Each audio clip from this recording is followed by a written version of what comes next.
Thanks for joining us on the That's Rather Cavalier podcast. Before we get to it, make sure you follow us wherever you get your audio podcasts. Just search FFSN, That's Rather Cavalier. Give us a 5-star rating on Apple and Spotify.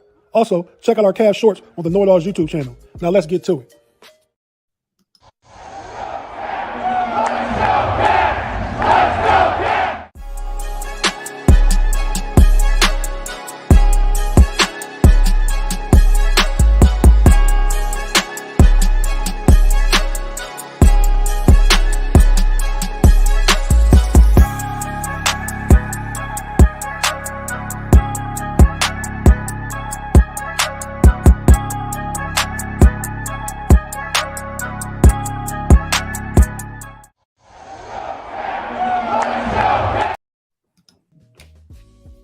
Cleveland Cavalier fans, thanks for joining us for another edition of That's Rather Cavalier podcast.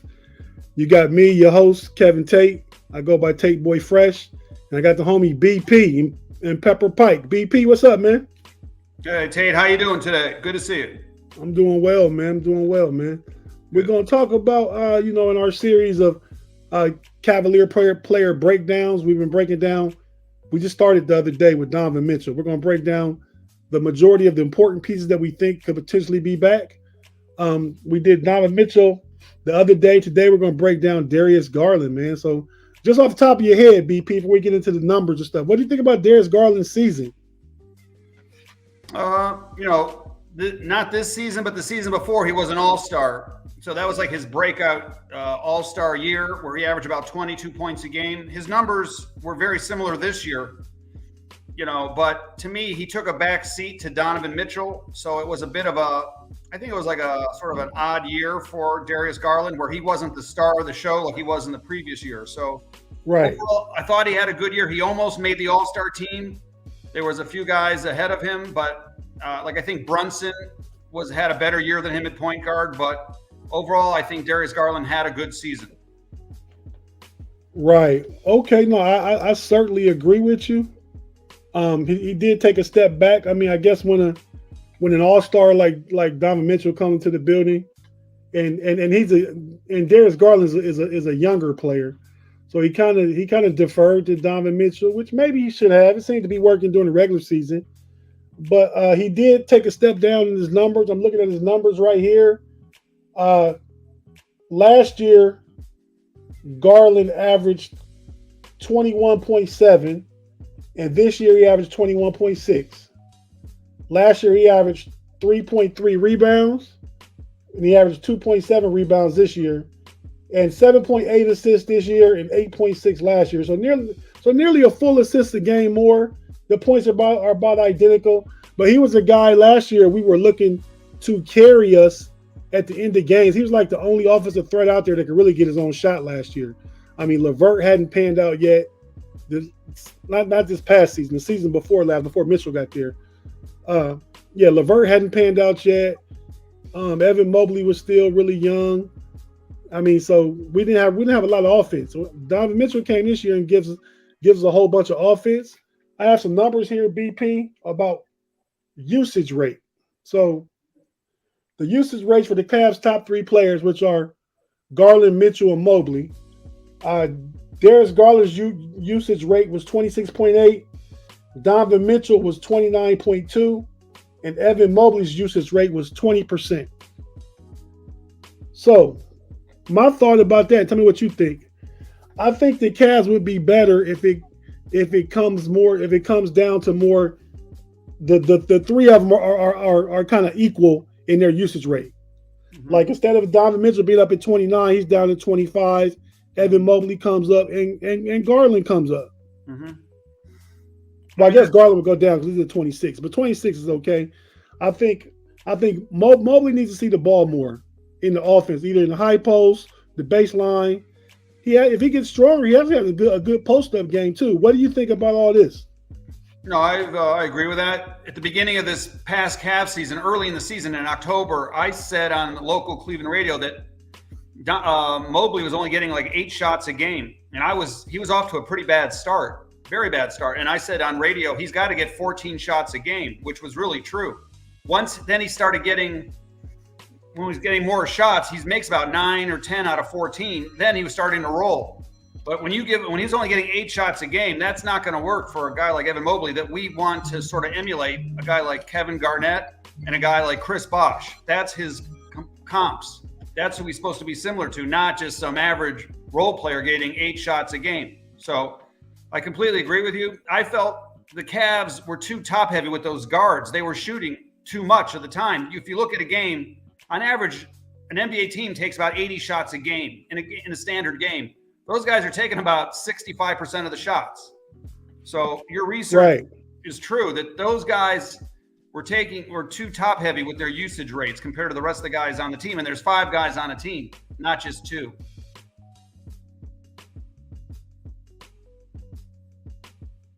Okay. No, I certainly agree with you. And I think the Cavs will also benefit from playing faster. I think if they play faster, if they get the ball and go more, if you're watching the playoffs, a lot of these teams are playing with pace. If you watched any of the Denver Phoenix series, those guys scoring up in the 120, 130s, but because everybody's getting the ball and they're going, they're not allowing the defense to set. The Cavs are a defensive team, so that always will be part of their identity. But I really feel like they could benefit from increasing the pace. Mm-hmm. Yeah, no, I agree with that. The Cavs had a very slow pace, but so did the Knicks. Like defensive-oriented teams with defensive-minded coaches like to slow the ball. So that's kind of what the Cavs did with Bickerstaff. That's what the Knicks do with, Thibodeau. It's almost like it's a mindset where they walk the ball up the court. They don't, it's not as – I've said that the Knicks were a boring team to watch during the regular season. I'm a Cavs fan, but they might be boring to watch too to the average fan because their pace was one of the slowest in the NBA. But it's also a methodical way to keep the score down, and that's why the Cavs had also such a good defense. They were, limiting the possessions to the other team. Right, but because actually they were. I'm looking at my notes here that I took for us. The Cavs were actually 3rd in pace of play, behind Philly and I don't know who the other team was. Maybe that was in the playoffs, but I during the regular season I was told that the Cavs was a very slow-paced team. No, I mean 3rd from the bottom. I'm sorry, 3rd from the bottom. Yeah. No, 3rd from the bottom. That makes sense. The Cavs are a very slow-paced team where in the NBA, like the teams like Phoenix that are scoring 120 a night, the teams that are, like Sacramento was a leading scoring team in the NBA. They were out of sight. They were scoring about 122 points a game. So their pace of play was at the top of the charts. Yeah, and I think the Cavs need this a copycat league, and the Cavs need to maybe take some from that page. But I put this image up. We want to just have a moment of silence, me and BP here, for the passing of Nick Gilbert. Cavs owner Dan Gilbert's son passed away yesterday. So we just want to, honor him and respect that. And we're going to have a 10-second moment of silence.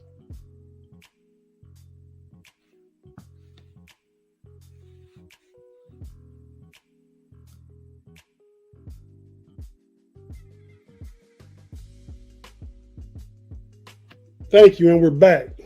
BP. So some other stuff I thought, man. Donovan Mitchell was taking 8 threes a game.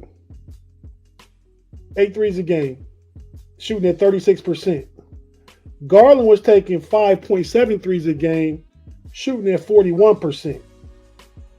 So I think with the increase in pace, the Cavs should probably be looking to try and play with next year.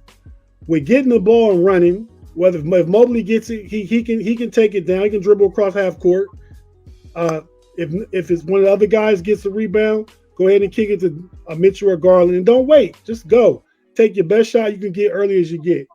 But I think next year, as far as Donovan Mitchell, what he needs to do different next year, I think we need him shooting more threes. 5.7 is not enough. He needs to be up around 8 himself. I think that with the increase in pace and shooting more threes, kind of like I mean, I'm not saying he's Steph Curry, but he has that kind of green light with the Cavs offense. I'll agree with that, but I mean, Darius Garland is also everybody knows that Garland is the best shooter on the team, pound for pound. He's almost like a mini Steph Curry. I mean, he shot over 40% this season. Right. I would like to almost see, I think that's why sometimes the Cavs wanted to employ like a 3-guard offense with Ricky Rubio and Mitchell and Garland, like spotting up for, using Garland as a shooting guard because he is a great shooter. But if he's always handling the ball up top of the key, then he can't shoot. He's more of a facilitator. But that 3-guard offense didn't come into fruition this year because Ricky Rubio just wasn't ready. I think he was hampered by his knee injury, and we'll see what happens next year. But I do like the idea of a 3-guard offense at times to try to set up Garland as an outside shooting threat. I like the Cavs going small myself too. I don't know if Rubio is the guy. We'll see how he does with the Spanish national team this year and how he comes back to camp next year. I don't think he ever recovered from his injury completely. So maybe a summer of playing with the Spanish national team and then coming back with a full camp, maybe he'll be better next year. I kind of was liking to go small with potentially, I get it. You start Mobley and Allen, but I think Garland is better with more shooters on the floor. All the Cavs in general are better. I like Mobley as center a lot of times. They don't have to play together. They can stagger minutes, Mobley and Allen. I like LeVert better than Rubio right now. With another big they can D up and stretch the floor. Another 3-and-D kind of wing that can play the power forward with Mobley playing center. I don't know who that is yet. Maybe it's Dean Wade after a summer of working on stuff. I don't know. But maybe it's Lamar Stevens if he can start working on the shot again this summer and start hitting with more consistency. But I like the offense with those 3 guards, Mobley at the center, and then find somebody to play the 4 and playing with pace. What do you think about that? Yeah, I mean, I've mentioned to you and Big G some of my thoughts for the offseason, some acquisitions. And one of the guys I think the Cavs should look at is Trey Lyles, who's a backup power forward with Sacramento. He's the kind of guy that could fill that Kevin Love role, but he's a lot younger than Kevin Love. He's the kind of guy that can shoot 40% from 3. He can rebound. He's physical. He's young. That's the kind of guy I'd like to see them bring in as a backup power forward. And, I also like to see them bring in a guy like Kelly Oubre Jr. as a starting small forward, or, a guy that he can score the ball. He can pass. He's good on deflections. That's the kind of guy. I think the Cavs are going to need an influx of talent from outside teams. I don't think they can just count on Dean Wade and Lamar Stevens unless, some kind of a miracle happens in the offseason where those guys just turn themselves around. But, the proof is in the pudding. They didn't play a lot last year in the play-in games. They didn't play a lot against the Knicks. So I don't foresee them playing a lot, in the coming playoffs. I mean, I think we need to find a solid 9-man rotation for this Cavs team going into next year's playoffs. Because I don't want to experience, this bitter taste of going out, in 5 games to the Knicks like we did this year. So I think the Cavs are going to have to reach out, hit the pavement, and find some new guys to bring in. Like I said, a starting small forward, a backup power forward, and also a guy like a Doug McDermott or somebody who can shoot, and also like a backup center like a Thomas Bryant. So I'm thinking about, the Cavs are going to have to mix it up a little bit and try to bring in some reinforcements to help, improve the team for next year. Well, yeah, man, you have a big wish list there, BP. I know I'm familiar with Trey Lyles. Guys, to be honest, the Cavs might have to figure something out with get rid of contracts like Ricky Rubio, Dean Wade, Jetty Osman. They're going to have to move some guys around, and that happens every year no matter what. You never come back with the same group anyways. I think the only person that you just mentioned, the only person that has some type of value, I believe, in the trade market might be Chetty. That's because he hustles, he can hit the 3 on occasion, he's a streaky shooter. He's a 6'7" wing, and his contract, that's what I'm trying to say. His contract is tradable. You got Dean Wade that just signed a 3-year, $18 million contract. Well, the good news is the first year's already done. with No, no, Dean no, Wade. no. I don't think. I think that was he signed the extension Well, to start next year. also, I looked at Dean Wade's contract. It's not all fully guaranteed. So Okay, well, I didn't know that. That's good. yeah. If you But look, that, just to let our listeners know, basketballreference.com has all the salaries of the guys, and they show them. They even show if the contracts are guaranteed or not.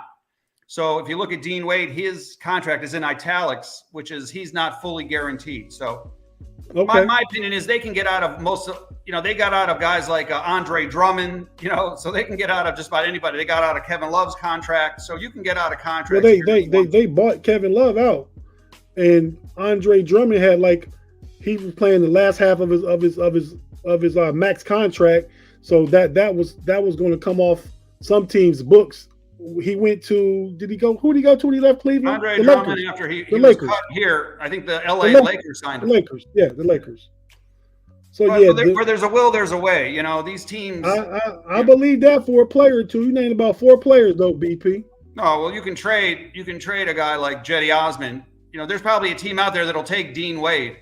Maybe, a team from Oklahoma City or some developmental team that wants to take a chance on a guy. So, okay. And I get it.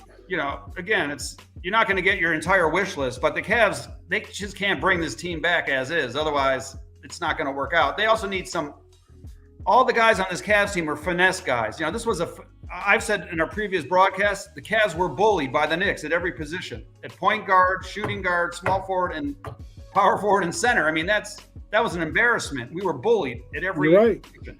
So and if they had a luckily got by the Knicks, the same thing would happen with Miami. Miami plays that brand of basketball too. Yeah.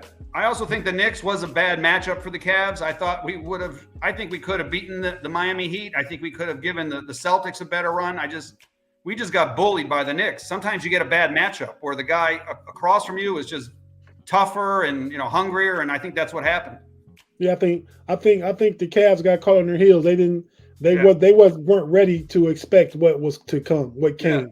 Yeah. And I think some of it was on coaching too. Like, we haven't talked that much about coaching, but one thing I did want to mention is there's been some pretty shocking coaching changes here in the NBA in the last couple of weeks. Nick Nurse getting fired from the Toronto Raptors, and Budenholzer, getting fired from Milwaukee. And these guys won championships in the last 3 years. So these aren't like just some losers. These guys brought championships to their cities. So right. And I think Nick Nurse will land on his feet faster than Budenholzer. Budenholzer would have been on his way out if they didn't come back from down 2-0 against Phoenix. That championship bought him a couple more years. Right. But, he did steer them to a championship. We can't even win a friggin' playoff game here, basically. So, I have to believe JB Bickerstaff to me is somewhat on a hot seat going, this coming season. I mean, if he just flounders out. I got JB and Jared Allen on the hot seat, on my Cavs hot seat. But Milwaukee did have a few years of going to the playoffs and losing and building up before they got that championship. And they went out last year. Was it in the semifinals? Remember last year, Chris Middleton was injured. So they did lose an all-star player. And even this year, when you really, Giannis missed 2.5 games with injury against the Miami Heat. Right. So, if you're gonna have Giannis injured for 2.5 games out of a 6 or 7 game series, you're gonna lose some games there.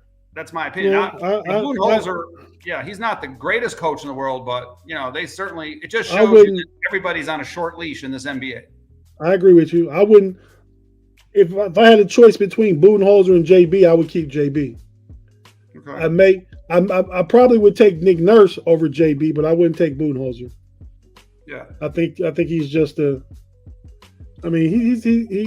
a good coach, but he's not. I mean, remember Budenholzer he built the Atlanta Hawks up pretty good too. I mean, they won 50. One year they were the top seed in the East, and the Cavs. Yeah. They had home court advantage over the Cavs in one of those 2015 or 16. Yeah. But the Cavs swept them, right? Yeah. Yeah. So, that's LeBron, but see. They didn't. Yeah, so his teams outside that team that came back from Milwaukee because of Giannis played out of his mind. I really don't value his teams in the playoffs myself. But hey, we were talking earlier before we came on air, and And you were saying something about uh, stuff on the Cleveland radio there in Cleveland, where you're at, about potential Darius Garland trade rumors, man. So give us something on that.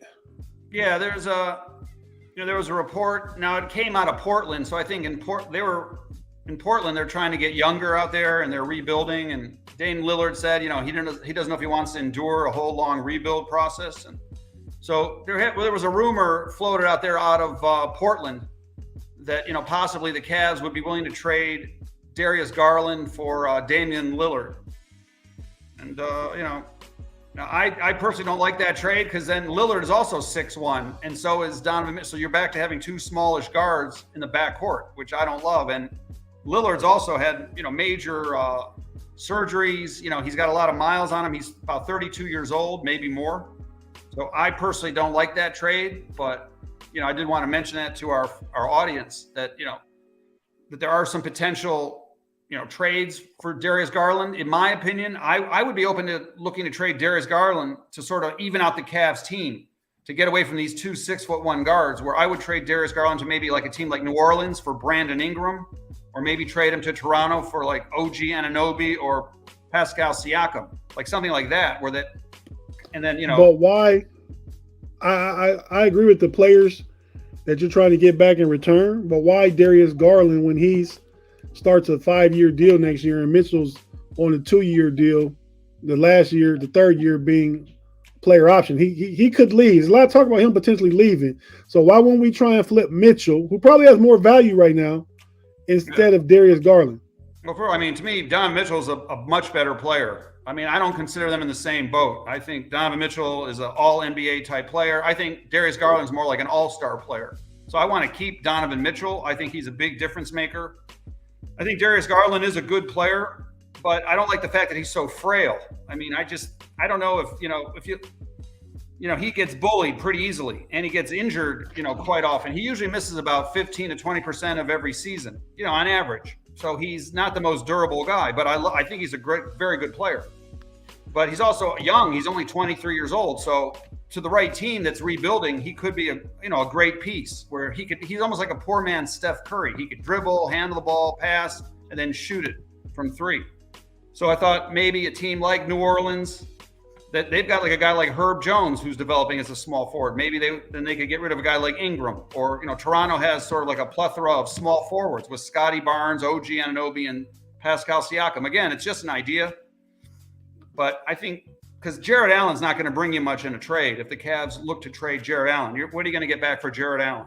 A couple of maybe a role player or something. But right, my opinion, to sort of help the Cavs even out their team, Donovan Mitchell can easily play point guard. I mean, he could be your point guard. You could bring Karis LeVert as your shooting guard. You can have a guy like Brandon Ingram as your small forward. Then you got Evan Mobley and Jared Allen. That to me is a hell of a team. I like that lineup. I like getting the size. Yeah. My only thing about it is the risk you're taking that Mitchell re-ups with Cleveland. What you mentioned that, in this NBA, when I started watching NBA, the guys signed 7-year contracts. Like Sean Kemp came to Cleveland on 7-year, $105 million contract way back in the day. Now the contracts are 4 years. So there's a very short window with everybody. You don't get 7 years with a Kobe Bryant or a Sean Kemp. You get 4 years. Yeah, because all the players are trying to get to their next contract. That's the goal. It's the name of the game. Yeah. Let's get to our next contract. Yeah. So I can't worry about. Donovan Mitchell seems very happy here. He's in a 1-hour plane ride to New York. His mom comes. I've seen his mom at the games. He seems very happy. So I'm not gonna worry about him leaving. I just want to. Cleveland is not New York City. It's not Miami. It's not Los Angeles. But it's a great place. Where the guy can make $38 million a year. Right. No, I don't disagree with you. So, man, let's just recap what we talked about real quick. Then I'm going to ask you about some of these playoffs games. It's going to happen in a few minutes starting tonight. Starting in a few minutes, tonight's playoff game. Sure. So we talked about Darius Garland. This episode was about Darius Garland and what he was for the Cavs in 2022, 2023. He wasn't quite an all-star. He was close to his all-star numbers he had from the year before, from the 21-22 season. He is pretty much identical to those numbers. One less assist, a tenth of a point less, and he had half a rebound left. So he was really close to those all-star numbers. Being an all-star in the East is really tough. So I understand why he didn't make it. Just to interrupt you for one split second, like Trae Young, I mean, he didn't make the All-Star team this year. Kyrie Irving didn't make the All-Star team this year. There was Drew Holiday did make the team. James Harden didn't make it. Yeah. So, I mean, I can't go by, I was on NBA radio, during the All-Star period. I said, I'm not mad that Darius Garland didn't make the All-Star team. It's not that big of a deal. Sometimes guys have better years. Luckily, he got the recognition last year. It helped that the game last year was in Cleveland. I think that pushed him over the edge for being, added to the team. Right. So, I'm not going to sweat it that he didn't make the All-Star team. He's making, fantastic money. He's getting a ton of accolades. So, it is what it is. They only take 12 guys, which I think is antiquated. They probably should take 15 All-Stars, from each conference going forward. But, that's you're probably right. Yeah. But look at Bradley Beal. I don't. He. You're from the Washington area. He didn't make the All-Star team. I'm from Northeast Ohio, like you. Right. I'm in the Washington D.C. area. Right. Well, you're from there now, right? Right. Well, I'm still from Youngstown, but yeah, I live here. Yeah, you're right. Okay. But so just in recapping, Darius Garland going forward, he had a good season, not as good as All-Star season, almost as equally as good. Just was tough to get in that game this year. But going forward, we like to see him and the Cavs push the pace, maybe play smaller. I want him to take more threes, and I want him off ball a little more. Him and Mitchell to kind of split those duties in half, far as being on ball and off ball, and get Evan Mobley involved a lot more. Hopefully, he's stronger next year, and he can do more with his back to the basket and in the paint and on the baseline, and the Cavs will just have a better offense. Their defense was good.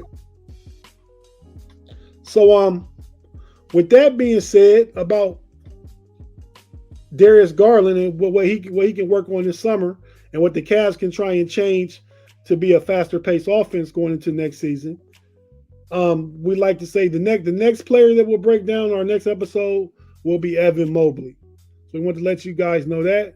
Now, before we get out of here, BP, let's talk about these games tonight. We got the Knicks and the Heat. The Heat up 2-1, right?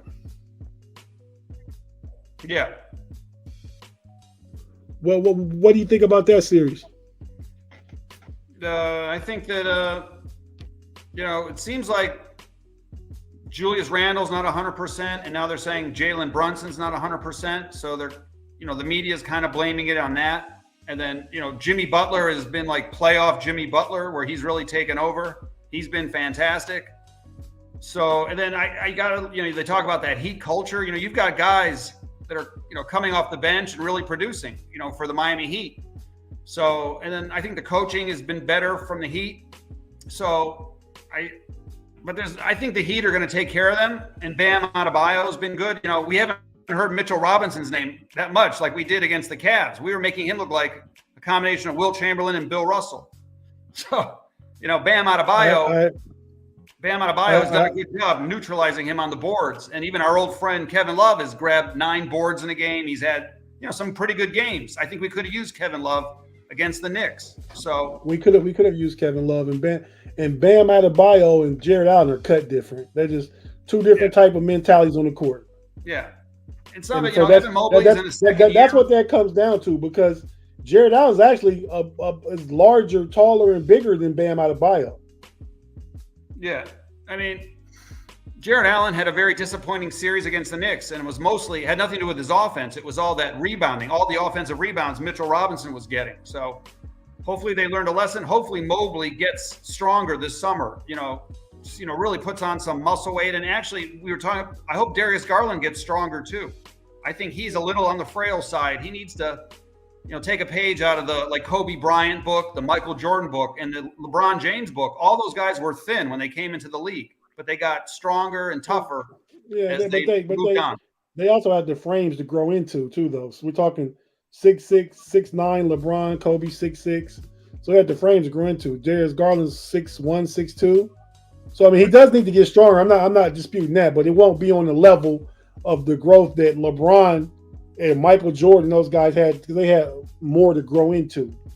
Yeah, but I still think Garland needs to get stronger. I mean, this NBA is about usually the strongest players are there at the end. Look at Drew Holiday, James Harden. These are pretty beefy guys.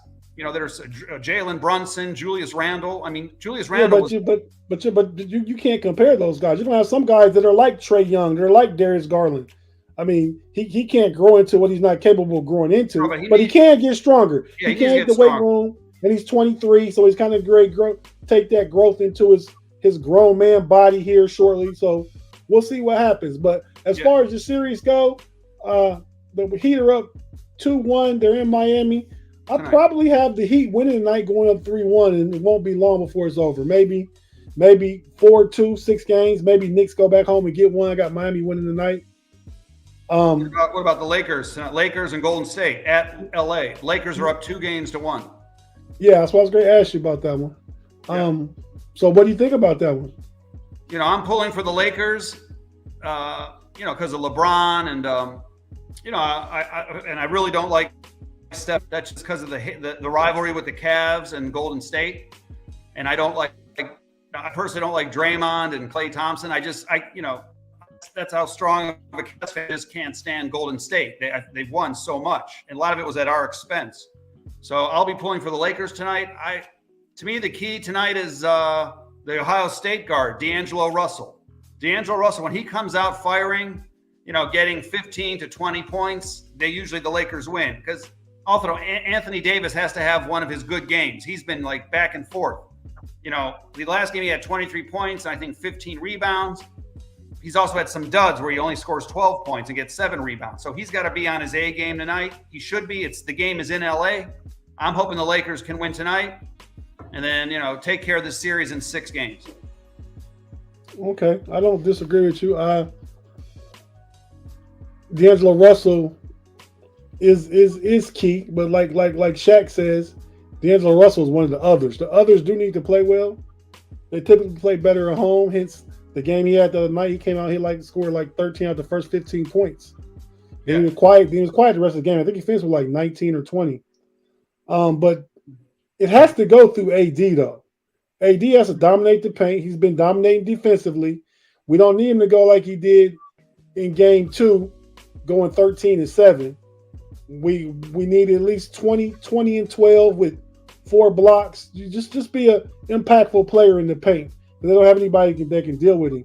And if LeBron continues to just pace himself and go downhill when the opportunity presents itself. When LeBron's going downhill, they don't have an answer for him at all. He can get in the paint and get just about any shot he wants. Yeah. So I think those are the keys. Like you, I too am rooting for the Lakers because of LeBron.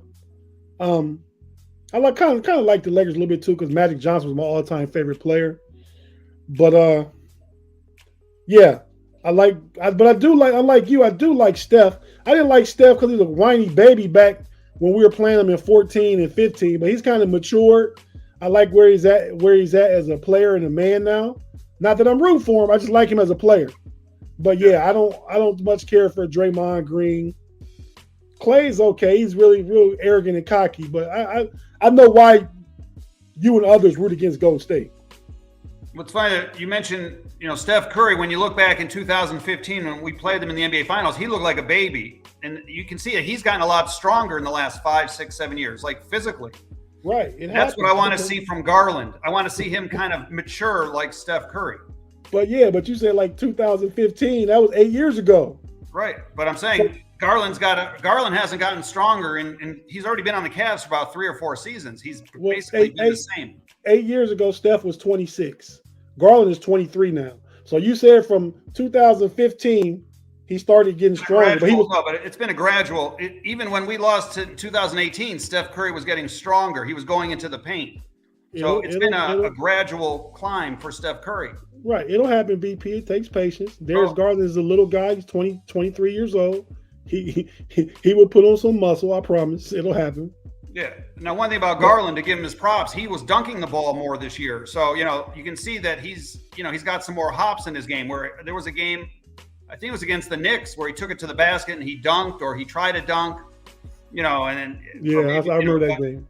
So, he has improved. Now, there's been some breakaways where he's easily, slammed the ball. So, he's showing improvement. So. But yeah, okay. I agree with you. But we're going to get out of here, man. So thanks everybody that's been listening to That's Rather Cavalier podcast. Please like and subscribe. Follow us on the audio channels. Spotify, Stitcher, Apple Podcasts, iHeartRadio, Amazon. Check us out. All you got to do is search FSSN. That's Rather Cavalier. We like to thank the FSN network, who we're a part of. If you want to watch the video on this, please check it out on the Know It Alls channel on YouTube. Just go to the Know It Alls and look for the That's Rather Cavalier video. And that's about it. Thank you for listening. You got anything to say important, BP, before we get out? No, just thanks everybody for listening and watching on all the different outlets that were on the platforms. And we're going to do at least one show per week, maybe more, kind of rehashing the Cavs' top players and also giving our thoughts on the NBA playoffs going forward. And then eventually we're going to get into the NBA draft lottery and then the NBA draft, which will be in late June. Yes, sir. Cavs don't pick to the second round, but we'll be more so looking at the draft and looking at what moves the Cavs can potentially make to get better for next year. So for That's Rather Cavalier, I'm your boy Tate. And for the homie BP and Pepper Pike, thanks for joining us. And we out.